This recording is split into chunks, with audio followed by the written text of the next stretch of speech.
Hi guys, my name is Ain. So in this simple video, I'm going to show on how to get a snapshot button. So you can go to the bottom of the page, can click on this camera icon here. Okay, you click on this camera icon.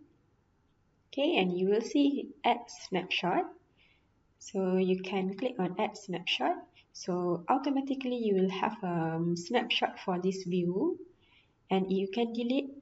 Just click on the dustbin icon, and then you can go to other view.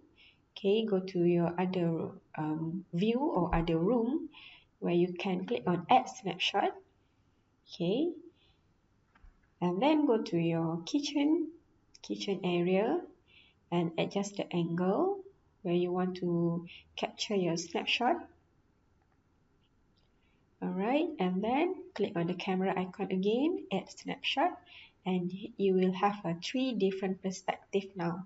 So the function is just like become a point where you want to come back to another point. Yeah, so that's the 3 perspective that you will have. Alright, so that's all. Happy trying. Bye bye.